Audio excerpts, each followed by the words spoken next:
Hi, this is Daniela, and welcome to Bestie Life, the podcast, where we help you stop burnout now. If you're tired of running on empty, juggling all the things, and wondering when your life is supposed to feel better, you're in the right place.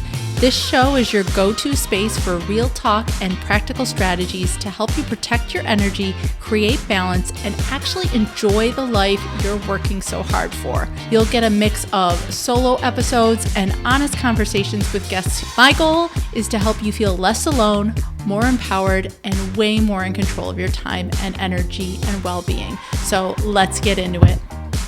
Hi, and welcome back to the podcast. So I saw this quote the other day that said, balance is not a static state, but a continuous practice of adjustment. And I really love this quote because it completely changes the way that you think about work-life balance. So many times when I talk about work-life balance, most people think balance means everything in life should feel equal all the time. Equal time, equal energy, equal focus, equal attention.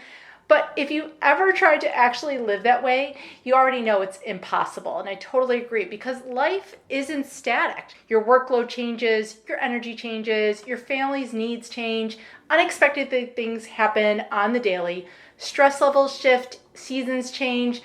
And so if balance depends on everything staying perfectly even all the time, of course, we're going to feel like we're failing all of the time.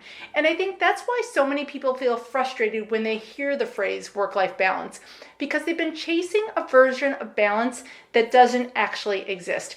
And so today I want to talk about what balance really looks like. Not perfection, not doing everything flawlessly, but learning how to adjust, pivot, build resilience, and create boundaries that support you instead of drain you. And this is both personally and professionally. I think it applies in every area. So grab your favorite beverage, grab something to write with, and let's dive in. So I think one of the biggest reasons people burn out is because they believe balance means they should be able to do everything at the same level all the time.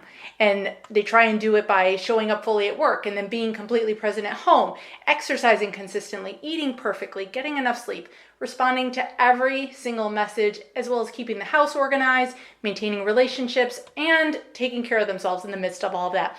And somehow they think they should be doing it equally well every single day. And I don't know about you, but just hearing that expectation, that exhausts me.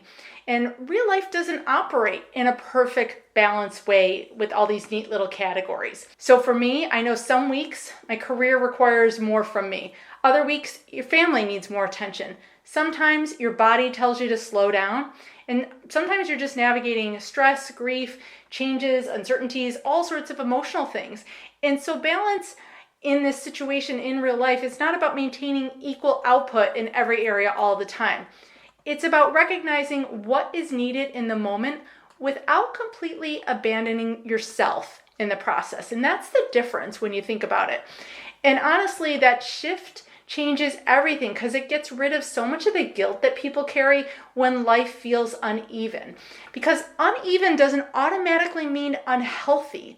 And I think that's something that we get wrong a lot of the times.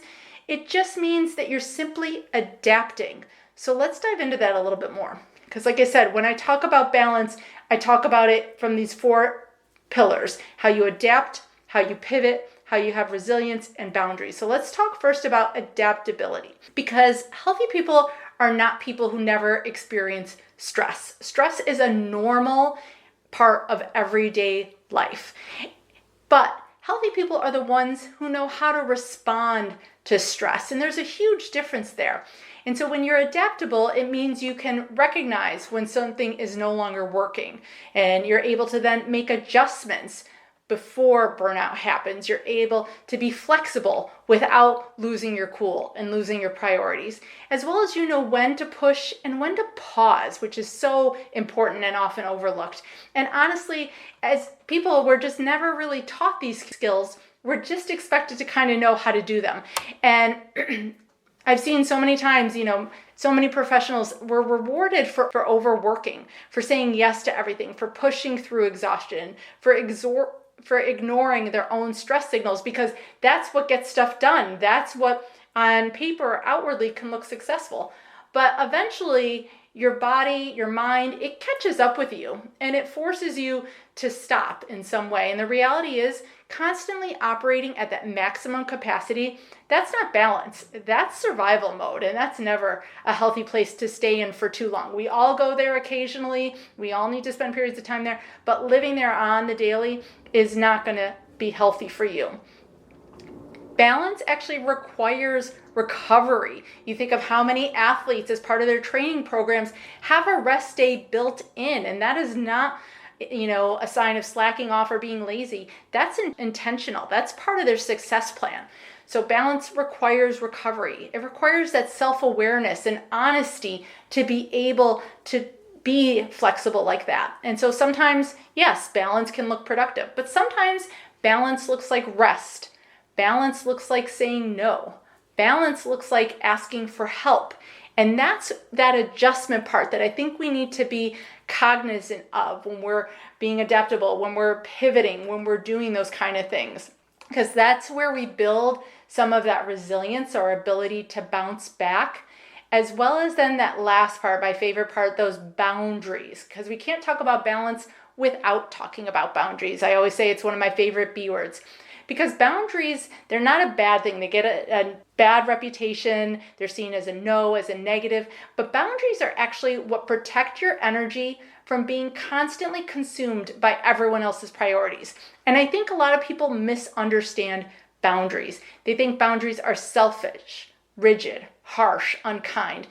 But healthy boundaries are actually protective. They protect your energy, your time, your mental health, your relationships, as well as your ability to show up sustainably. And without boundaries, balance becomes impossible because everything has unlimited access to you. Think about it, your inbox, your work, notifications, requests, meetings, other people's priorities and emergencies can take over your life. And then eventually you end up emotionally exhausted because there's never a space for you to recover. And one of the most important things I think you can learn when you're thinking about boundaries is that just because you can do something doesn't mean you should always say yes to it. And I don't know about you, but as a young girl, I was always told, I can do everything I want to do. I can be anything I want to be. But that doesn't mean I should do everything all at once. And that's the part that's not always said. And this applies at work too. Organizations that ignore your boundaries often end up with disengaged employees, chronic stress, increased absenteeism, and a burnout culture. And think about it, is that something that maybe applies to what you see at your workspace? Because a healthy workspace recognizes that people need recovery. They need that flexibility. They need communication, open, honest, and a two-way street when it comes to that communication, as well as support in order to perform well long term. And that's the part that I think gets overlooked. While I do think workplaces are truly finally starting to realize that burnout is not just an individual issue, it's a systems issue, it's a culture issue, and something everybody needs to kind of be looking at and working together to fix. Because you can't continuously overload people, expect constant productivity, remove recovery opportunities, and then act surprised when people disengage. Balance in the workplace, if you want to try and see how that could fit in, it looks like realistic expectations, flexible problem solving. Like I said, open communication is so key. Psychological safety to share, to be heard, as well as encouraging recovery instead of glorifying exhaustion. Respecting those boundaries when we do put them in place, as well as supporting well-being proactively instead of reactively. And here's the important part. Balanced employees are not less productive. They're more sustainable. And actually over time, when people take this time for rest and recovery, setting these boundaries, studies have shown they actually end up more productive, more creative, and producing more in the long term than if you keep trying to power through. Because there's a difference between short-term performance spikes and long-term healthy performance. And, sometimes, yes, you might need to crunch, go all in, pull an all-nighter, we've all done those things, but that's that short-term piece. Resilience isn't going to be built through that constant depletion of living in that survival mode long term. It's built through recovery and adaptability. And that's true for leaders too. The way leaders model boundaries, stress management, and self-care directly impacts that workplace culture. People, whether you realize it or not, they pay attention to what leadership is normalizing. So even if they say, we're done at 5:00, but they're constantly staying till 6, 7, 8, or sending emails at 9 or 10, it's hard not to feel a little bit of that guilt and pressure, like you need to be responding as well.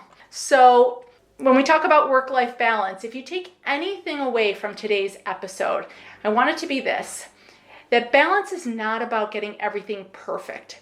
It's not about every area of your life receiving equal time and energy every single day. Balance is the ongoing practice of adjustment. It's learning how to pivot without losing yourself. It's learning how to create boundaries without guilt. It's learning how to recover without shame, and how to adapt without abandoning your well-being. And honestly, it's a much healthier and more realistic definition of balance, because life is always going to continue to change and surprise us with all the unexpected things. And so the question is not going to be whether or not life will become stressful. The question is, do you have the tools, boundaries, resilience, and awareness to adjust when it does? And that's the work worth doing and investing in. So if this episode resonated with you, please share it with someone who needs that reminder that balance doesn't have to be perfection.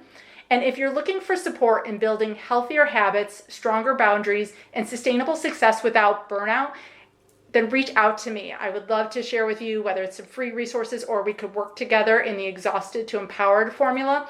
That's exactly the kind of work I help people with every single day. And I believe we should all be able to start living that life now, not waiting till when things slow down, when the kids get older, those kind of things, but living and enjoying and modeling that behavior now. So reach out to me, leave a message in the comments, and I will talk to you soon. Thanks so much for hanging out with me today. I hope you got something out of this episode that really made you feel seen, supported, or just a little bit more grounded.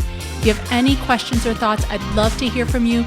And if you're up for it, please leave me a 5-star review. That will help more people find the show and join this community. I'll leave you with 2 of my favorite quotes. Alone we may be strong, but together we're stronger. And when we support each other, incredible things happen. So let's keep showing up for ourselves and each other, and maybe even have some fun while we're at it. I'll talk to you soon.